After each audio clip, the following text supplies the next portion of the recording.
Ada apa di waktu subuh? Apa perbandingannya dengan waktu-waktu yang lainnya? Mengapa sebagian nama yang disematkan di dalam ibadah di waktu-waktu itu justru tidak sama dengan nama waktunya, tapi disebutkan dengan nama-nama yang berbeda? Zuhur kenapa dengan zuhur tidak nahar?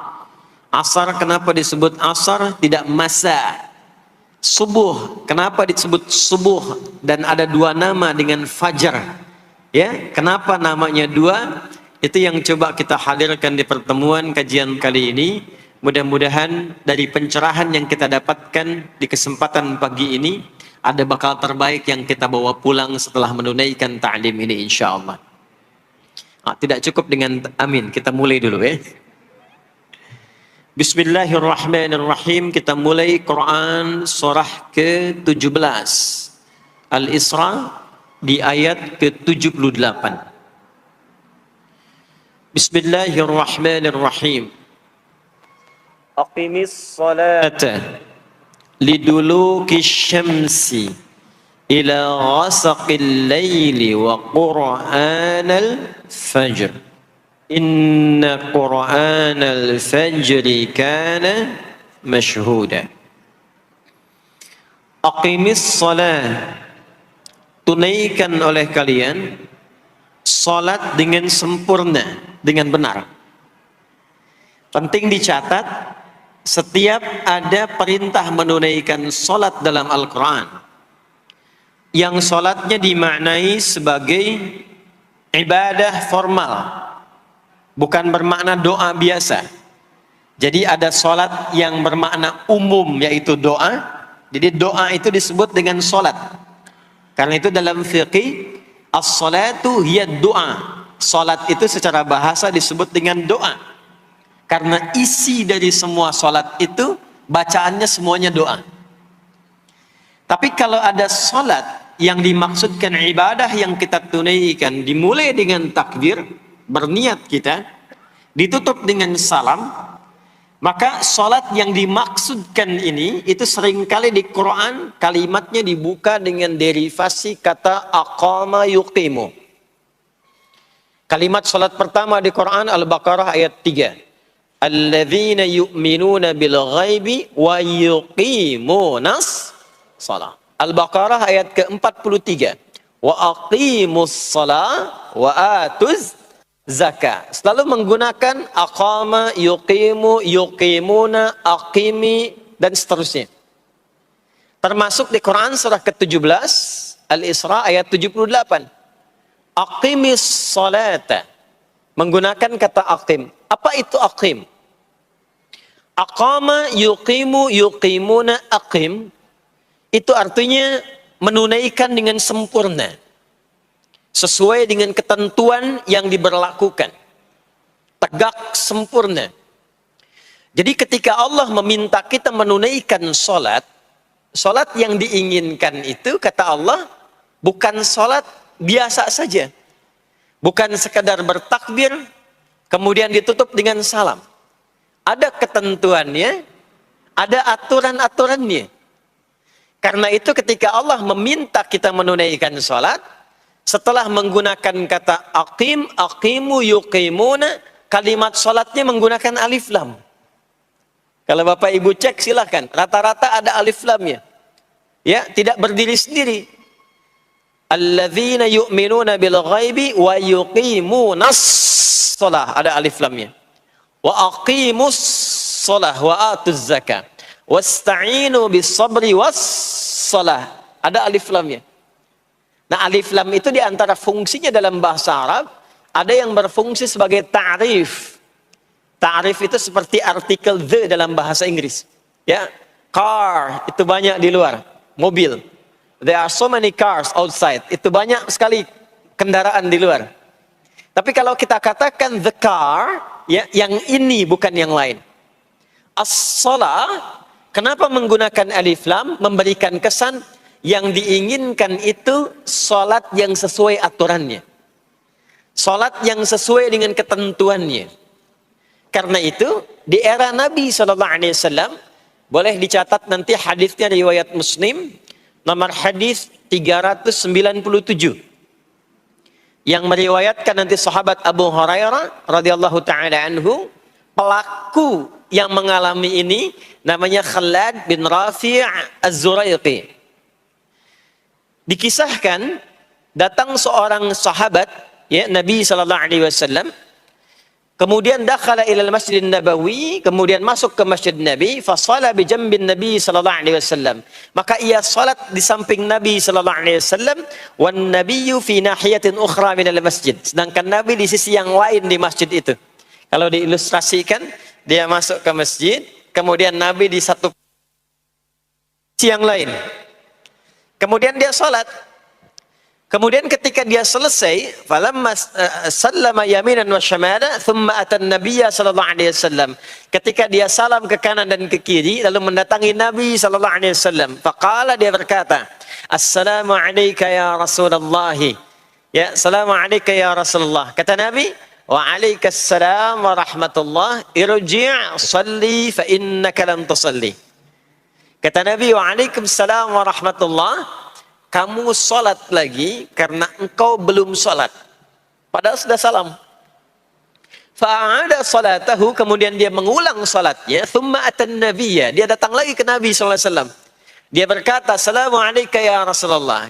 Dijawab dengan jawaban yang sama. Kata Nabi, "Wa alaikassalam wa rahmatullah, irji' salli fa innaka lam tusalli." Kamu balik lagi salat karena engkau belum salat.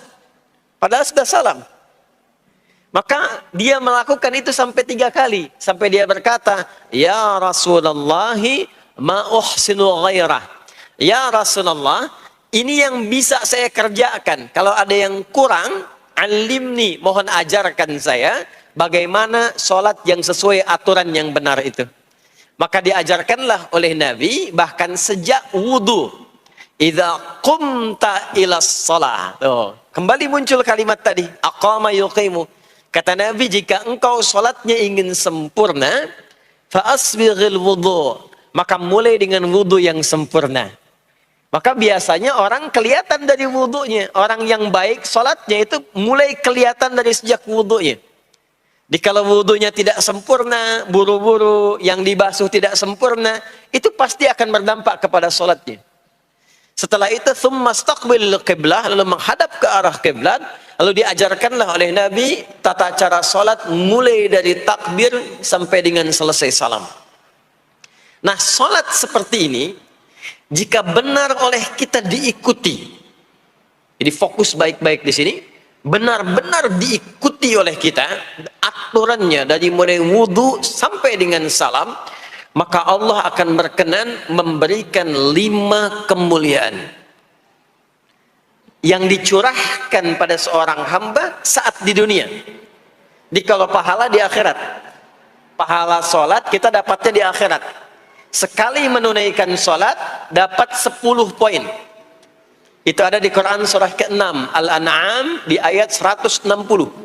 Man jaa bil hasanati falahu asyru amthaliha. Siapa yang mengerjakan perbuatan hasanah, perbuatan baik yang punya nilai pahala, maka diberikan nilainya 10. Di dalam Al-Quran, sholat itu disebut dengan hasanah, perbuatan baik yang punya nilai pahala. Itu ada di Quran surah ke-11 Hud di ayat yang ke-114. Aqimis salata tarafain nahar wa zulafan minal lail innal hasanati yudhibna sayyiat. Tunaikan salat di pembuka siang sampai akhirnya, sampai ketemu malam. Jadi dari subuh, zuhur, asar, maghrib sampai ke isya. Semua salat itu kata Allah disebut dengan hasanat. Innal hasanat. Hasanat jama' dari hasanah. Jadi salat disebut dengan hasanah. Kalau kita menunaikan salat di Al-An'am ayat ke-160, maka diberikan poin. Poinnya namanya ajrun. Ya, kita sebut dengan pahala. Pahala itu bahasa Qur'annya ajrun. Di Quran surah At-Tin, lahum ajrun ghairu mamnun. Begitu kita mengerjakan amal soleh, maka diberikan pahalanya. Perbuatan amal solehnya disebut dengan hasanah, pahalanya disebut dengan ajrun. 10 itu ngitungnya bukan begini, bukan 1, 2, 3, 4, itu terlalu sedikit. Di hadis Muslim, ukuran 1 keduanya 500 tahun. 2 ketiganya 500 tahun. 3 keempatnya 500 tahun. Jadi sekali kita menunaikan sholat, 10 nilainya, setiap 10 itu 1 keduanya 500 tahun. 2 ketiganya 500 tahun. Kalau ditunaikan di masjid, ya, ditunaikan di masjid, nanti dapat lagi tambahan pahalanya. Baru masuk datang ke masjid dengan niat sholat, bukan yang lain ya. Kan ada orang yang kadang ke masjid niatnya tidak sempurna ibadah, mungkin janjian ketemu teman, ya, akhi, bro, ketemuan yuk, ya. Di mana? Di Pondok Indah aja, sambil sholat zuhur. Sambil sholat zuhur, jadi sholatnya sambil, ya, nyambi itu, ya. Substansinya mau ketemu kan, agenda intinya ketemuan sambil sholat zuhur. Nah, kalau kita niatkan mutlak untuk ibadah, apapun itu, mau sholat, mau baca Quran, mau i'tikaf, itu baru datang, baru menginjakkan masjid, masuk dengan kaki kanan, baru datang, itu sudah dicatatkan 25 kebaikan. Belum apa-ngapain. Jarak 1 keduanya tadi 500 tahun, 2 ketiga 500 tahun. Kalau dilakukan sholatnya berjamaah, maka dapat tambahan 27, kalikan 27. Sudah dapat 10, 10 kali 27 berapa tuh? Ya, 270. Setiap satunya kalikan 500 tahun. Maka sholat di masjid itu bukan main-main. Itu kelihatannya nanti 2. Saat sakaratul maut, pahala itu ditampakkan. Jadi pahala itu bukan sekarang. Pahala itu saat kita pulang. Nanti begitu akan meninggal, ditampakkan itu. Ya, pahala yang telah kita kerjakan itu dalam bentuk amal yang diridhoi oleh Allah. Makanya orang-orang yang rajin beramal saleh, ya, hasanahnya banyak, itu hidupnya tenang. Karena dia merasa tenang, jiwanya pun tenang. Ketika pulang pun dia berada dalam ketenangan. Itu yang menjadikan dia kadang senyum. Ada orang yang akan meninggal itu senyum. Ya, sedang baca Quran, ada yang sedang duduk, ada yang sedang ngaji, ada yang sedang sholat. Saking tenangnya, panggilannya pun tenang. Quran surah 89 ayat ke-27 sampai ayat 30. Ya ayyatuhan nafsul mutmainnah, hei jiwa-jiwa yang tenang, irji'i ila rabbiki radiyatan mardiyah, cepat pulang, aku sudah ridha dengan amalmu, engkau pun akan ridha dengan pemberianku. Fadkhuli fi ibadi, masuk golongan hambaku. Ibad itu jama' dari kata abdun. Abdun itu adalah nama bagi hamba yang senantiasa memperbanyak ibadah. Ketika dia ibadah punya hasanat, maka dikonfirmasi saat pulangnya, ditampakkan hasanatnya, ditampakkan hasil pahalanya. Itu yang menjadikan, pernah dengar Sayyidah Asiyah, Siti Asiyah? Siapa beliau? Istrinya Fir'aun kan? Ya, kan ada kisah viral dalam Al-Quran.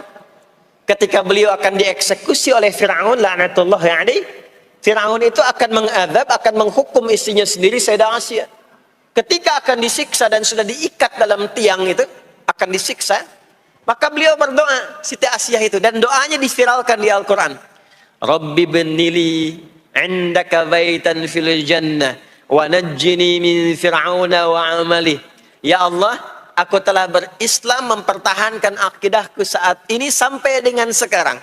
Maka mohon ya Allah, berikan kepadaku anugerah di surga nanti, bangunkan satu istana di surga. Dan selamatkan aku dari buruknya siksa Fir'aun, sehingga menjadi tanda bagi orang-orang yang akan beriman, bahwa beriman itu menyenangkan. Maka apa yang terjadi? Saat sakaratul maut itu ditampakkanlah oleh Allah istana di surganya. Maka dia tersenyum. Dalam senyum itu Fir'aun kan gak ada imannya. Jadi gak ada koneksinya. Maka mulai menghardik, kata Fir'aun, ini perempuan mau dieksekusi kok malah senyum. Dia nggak tahu kalau dalam keadaan itu surganya sedang ditampakkan, istananya ditampakkan.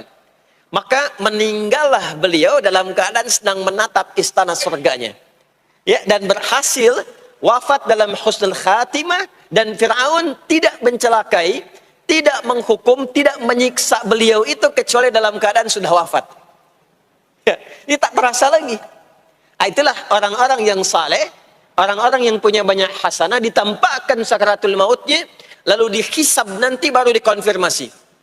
Maka sekarang diberitakan sebagai ilmal yaqin, saat sakaratul maut diperlihatkan sebagai ainal yaqin, saat masuk nanti ke surga dirasakan sebagai haqqul yaqin. Maka ada ilmal yaqin, ainal yaqin, haqqul yakin. Itulah yang menjadikan kita sering berdoa supaya semua kegiatan dunianya menjadi hasanah dan di akhirat dikonfirmasi lagi hasanahnya. Ada di Al-Baqarah surah kedua di ayat ke-201. Wa minhum may yaqulu rabbana atina fid dunya hasanah wa fil akhirati hasanah wa qina adzabannar. Nah, perbuatan hasanah yang pertama itu salat. Jadi ketika kita sholat ada pahala. Pahala itu urusan akhirat. Nanti ketika meninggal dapat. Itu bekal pulang. Kita gambarkan nih supaya nggak bingung ya. Yuk kita ilustrasikan sejenak ya. Bismillah. Bapak Ibu kelihatan ini ya? Ibu kelihatan Bu ini? Alhamdulillah. Alhamdulillah. Ini pejuang subuh belum ditulis sudah kelihatan ya.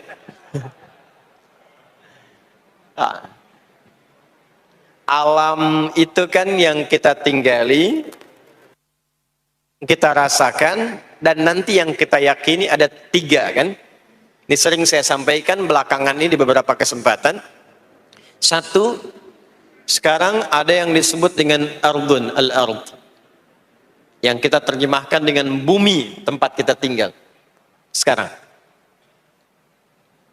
Ya, sekarang kita ada di mana? Di Masjid Pondok Indah ya. Bagian dari bumi. Ini di bumi. Sifatnya disebut dengan dunia.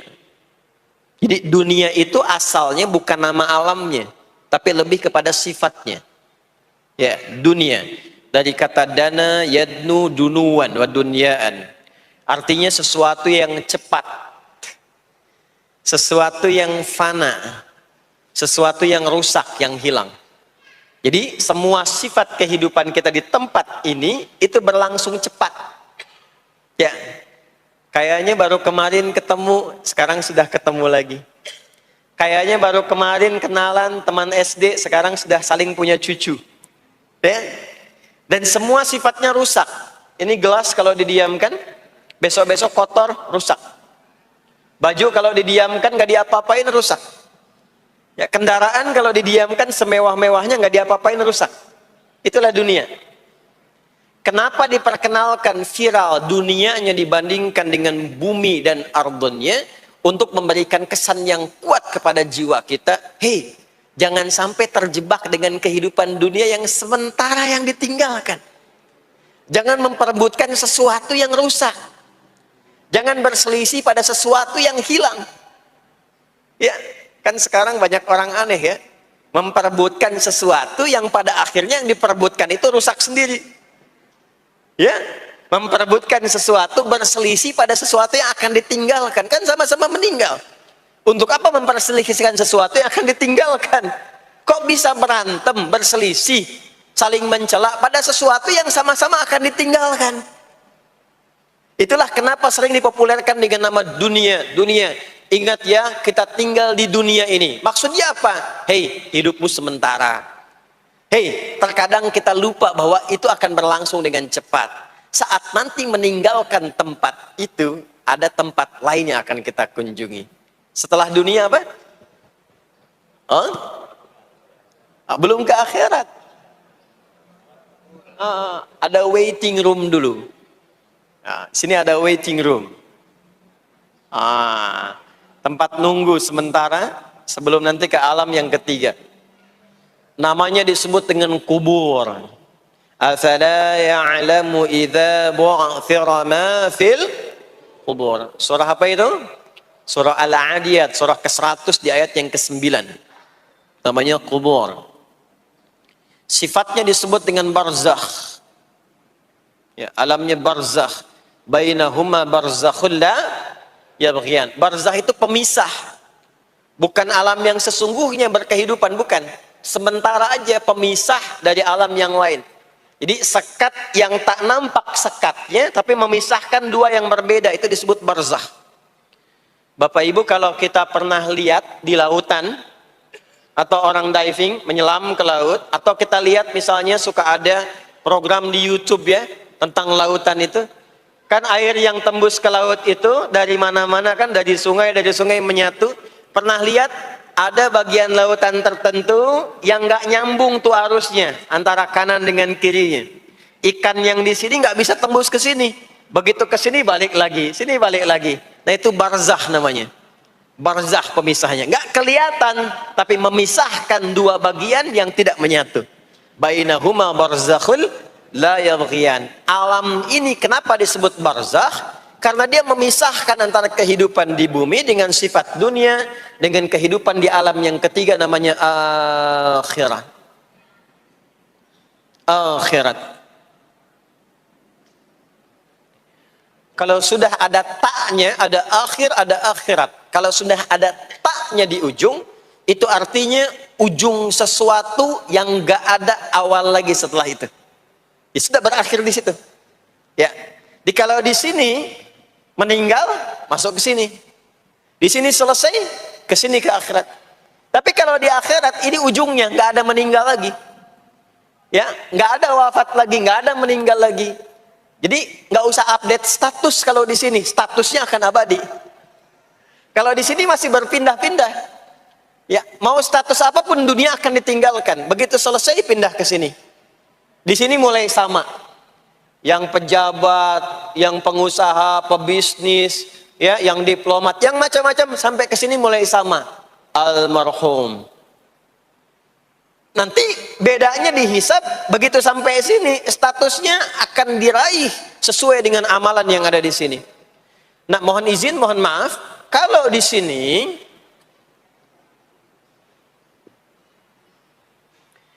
yang semua kita kerjakan, aktivitas kita disebut dengan amal, pekerjaan kita yang melahirkan bekal itu, ya, maka tuntutannya cuma satu, amal saleh.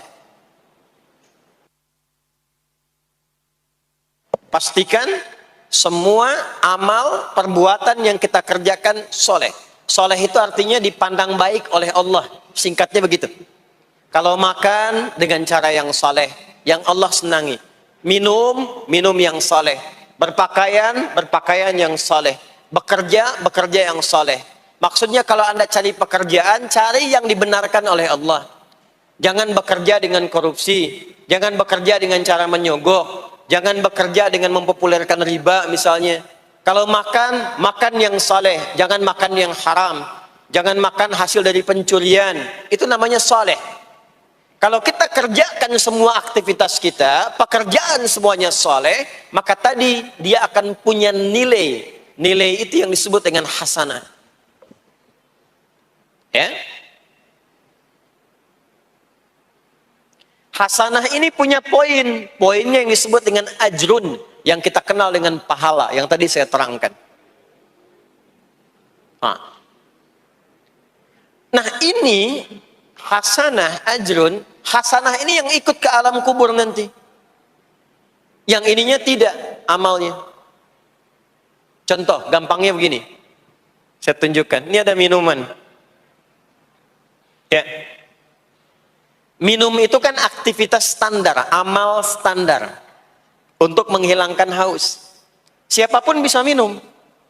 Mau yang beriman, mau yang belum beriman. Saya sering katakan belum beriman dengan harapan sama-sama beriman sebelum wafat. Ya, itu adabnya. Maka bagaimana cara minum ini supaya menjadi soleh?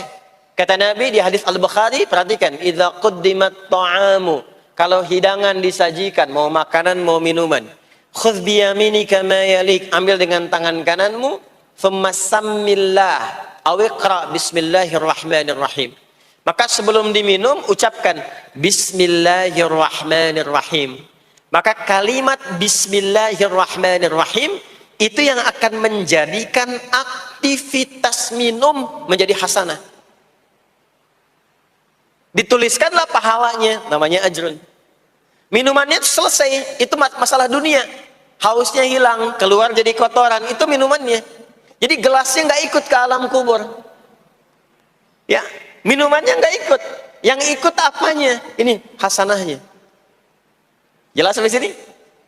Karena itu, semua aktivitas yang kita kerjakan dalam berkehidupan itu pasti ada pedoman dalam Al-Quran dan hadis detailnya untuk membimbing semua aktivitas kita menjadi soleh.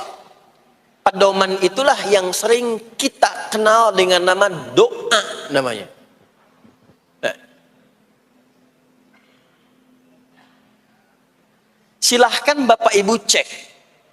Tidak ada satu pun di dalam Islam aktivitas yang dikerjakan kecuali bersanding dengan doa di dalamnya. Coba cek ya. Bangun tidur sudah ada doanya? Sudah. Makan ada doanya? Berpakaian ada doanya? Dan kalau kita mau jujur, itu semua aktivitas doanya nggak sama. Bangun tidur dengan mau tidur sama nggak doanya? Bahkan urusan ke masjid nih, masuk masjid ada doanya nggak? Kakinya diatur kan? Kanan. Keluar masjid ada doanya? Doa masuk dengan keluar sama nggak? Tidak. Ada yang mau ke toilet ya, masuk toilet, kakinya diatur nggak? Kaki apa masuknya? Kiri. Keluar? Ada doanya nggak? Nah, perkara ke toilet pun bisa jadi amal soleh. Karena semua yang dikerjakan dalam Islam itu bernilai. Allah itu ingin mendidik kita, jangan sampai melakukan sesuatu yang tidak ada manfaatnya. Dan kalau sudah ada manfaat, jangan tanggung. Jangan hanya jadikan kegiatan itu terbatas pada satu alam saja. Dunia dapat, tapi alam kubur gak dapat. Dunia dapat, tapi akhirat gak punya bekal. Gimana nanti pulang ke akhiratnya? Ya? Saya mau tanya sebentar. Maaf ya. Kita yakin gak bahwa kita akan meninggal? Saya ulang. Yakin gak akan meninggal? Baik. Sekarang pertanyaannya. Kalau sekiranya meninggal, pindah alam atau tidak? Pindah kan? Makanya diumumkan di Masjid Raya Pondok Indah, Inna lillahi wa inna ilaihi rajiun. Telah meninggal dunia. Telah meninggalkan dunia. Artinya keluar dari sini. Sekarang kita pakai hukum dunia sebentar. Biasanya begini, kalau orang pindah tempat, walaupun ada di satu alam, itu pasti butuh bekal. Dan kadang bekalnya nggak sama. Contoh, nanti Ramadan setelah itu masuk Idul Fitri. Biasanya ada mudik ya. Mungkin nggak mudik kalau nggak ada bekal. Saya sering perhatikan setiap tahun, orang itu mau mudik kalau ada bekalnya. Masya Allah, cuman motornya bebek. Ya, tapi kan bekalnya ada yang singa, ada yang sapi. Ya. Itu ditambah lagi pelepah pisang, kasih dus lagi, kasih tulisan, sayang tunggu aku pulang, gitu kan? Kan dikumpulkan kan? Dan saya pernah tanya, kenapa mas gak pulang? Gak ada bekal pak katanya. Jadi orang mau pindah tempat saja, itu perlu ada bekal. Anda kesini kalau nggak ada bekal nggak mungkin sampai. Sekarang kalau pindah dari Indonesia ke Singapura, sama nggak mata uangnya? Beda. Di Malaysia sama nggak? Semakin jauh ke Saudi, ke Amerika, hukumnya mengatakan setiap pindah tempat pasti bekalnya beda. Jangan pernah kita mengharapkan atau membuat hukum sendiri ketika pindah tempat. Jadi sesama dunia saja tempatnya, bekalnya sudah beda. Sekarang Anda menginginkan pindah alam dari dunia ke kuburan, bekalnya pengen sama, mustahil. Makanya sejak kita meninggalkan dunia, semua paket dunia tanggal di atas. Pindah ke bawah, selesai. Nih bajunya ini gak akan ikut nih. Ganti. Ya, namanya kafan kan? Dan di kafan itu sudah nggak ada kantongnya. Coba dicek tuh, ada kantongnya nggak kan kafan tuh? Nggak ada. Dan ini nggak akan dibawa nih handphone yang bagus, lagi dipakai ngerekam nih. Nggak akan ikut. Ah, saya mau dipakai aja, ntar kalau malaikat nanya, man robuka. Nih, sudah pernah ikut kajian. Rombongan Ustaz Adi. Ya, beda, ini beda alam. Maka yang ikut apanya? Yang ikut tuh hasanahnya, value-nya, nilai kebaikannya. Ini yang kita yakini, ini yang kita imani. Jadi mumpung masih ada kehidupan, perbanyak. Kalau dulu sadar banyak yang salah, sekarang sisanya ganti dengan yang soleh. Kalau sudah diperlihatkan, sekarang kan banyak yang viral, di YouTube dilihat, didengar oleh telinga kita, disimak oleh kita, orang meninggal sedang sholat, orang meninggal setelah menjadi pemulung kebaikan, orang meninggal dalam keadaan baca Quran, diperlihatkan di mata kita. Kok bisa buka YouTube yang keluar di beranda itu? Itu kan hidayah. Jadi kalau sudah ditampakkan di depan mata, ya, didengar oleh kita, terlihat langsung, maka yang disadari salah yang dulu ganti dengan yang soleh sekarang.